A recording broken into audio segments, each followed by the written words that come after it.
Hi, Terry Franks here. Welcome back to my channel, Prescott Voice. Please remember to hit those subscribe, like, and share buttons. I would really very much appreciate it. So let's talk about when Israel became a state on May 14th, 1948. That was done literally overnight, just as Isaiah 66:8 says. Now, the book of Isaiah was written, when was that? 740 to 700 BCE. Well, hundreds of years before Israel became a nation or a state. So let me read to you Isaiah 66:8. Who has heard such a thing? Who has seen such things? Shall the earth be made to give birth in one day? Or shall a nation be born at once?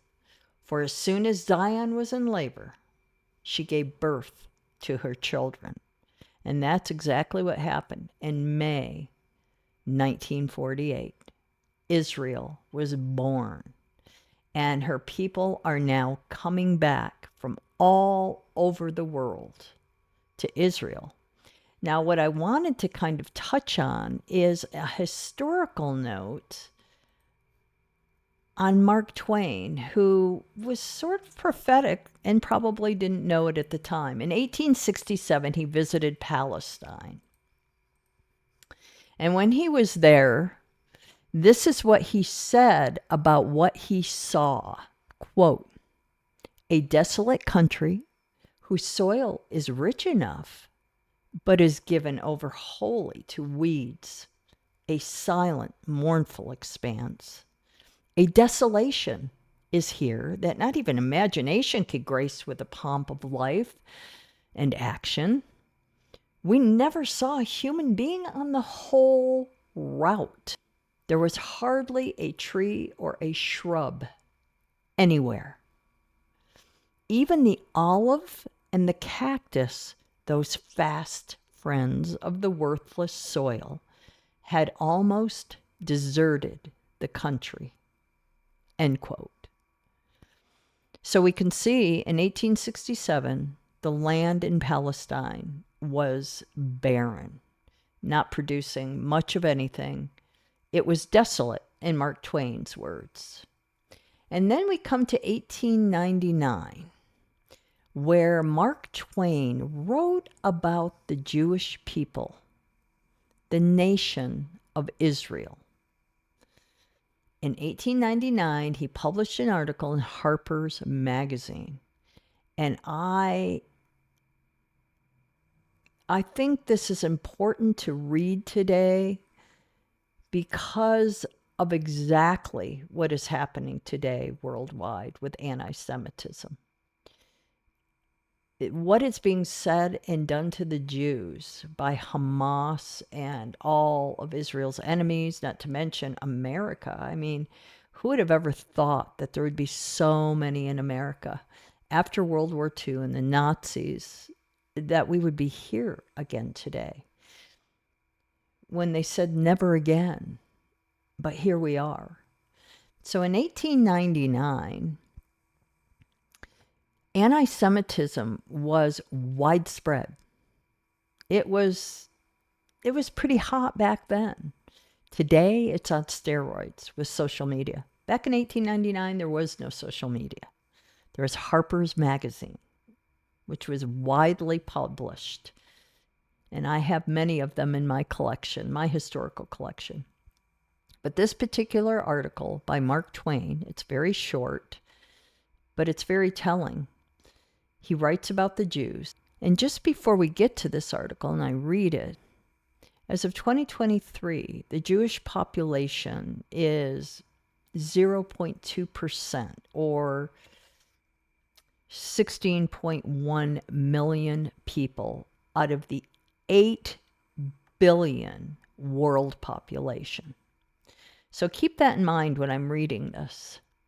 So Mark Twain wrote in 1899, quote, if the statistics are right, The Jews constitute but 1% of the human race. It suggests a nebulous, dim puff of stardust lost in the blaze of the Milky Way. Properly, the Jew ought hardly to be heard of, but he is heard of, has always been heard of. He is as prominent on the planet as any other people, and his commercial importance is extravagantly out of proportion to the smallness of his bulk. His contributions to the world's list of great names in literature, science, art, music, finance, medicine, and learning are also way out of proportion to the weakness of his numbers. He has made a marvelous fight in this world in all the ages, and has done it with his hands tied behind him. Now that sounds exactly like what is happening today, and what happened in World War II, and before that, and before that, and before that. There have been, for thousands of years, the Jews have been fighting enemies. So I'm continuing here. He could be vain of himself and be excused for it. The Egyptians, the Babylonians, and the Persians rose, filled the planet with sound and splendor, and faded to dream stuff and passed away.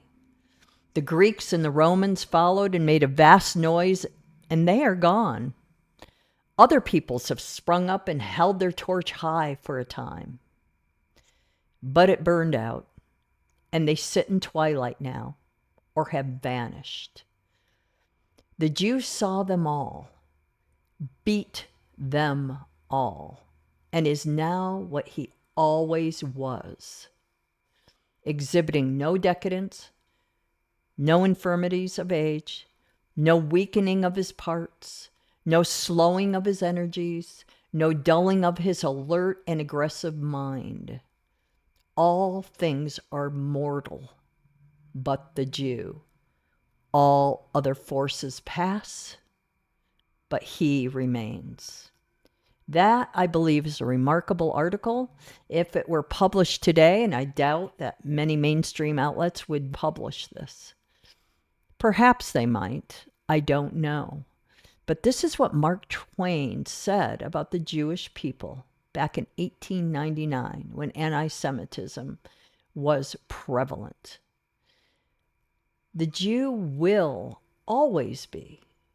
God won't let them be wiped off the face of the map, as Iran and Hezbollah and Hamas and all the enemies that surround Israel right now. The only beacon of freedom in the Middle East is Israel.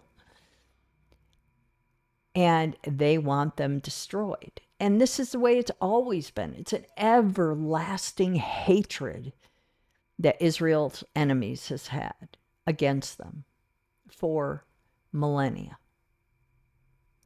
So I thought this was really just very appropriate for today. And perhaps it needs to be resurrected and published online. And I think I might even do a short little reel for Instagram and take a couple quotes out of this. Really remarkable. Mark Twain, prophetic. He didn't know it at the time. I mean, it wasn't until the Jews started inhabiting the land of Palestine, which became the state of Israel. It wasn't until then that the land started to prosper.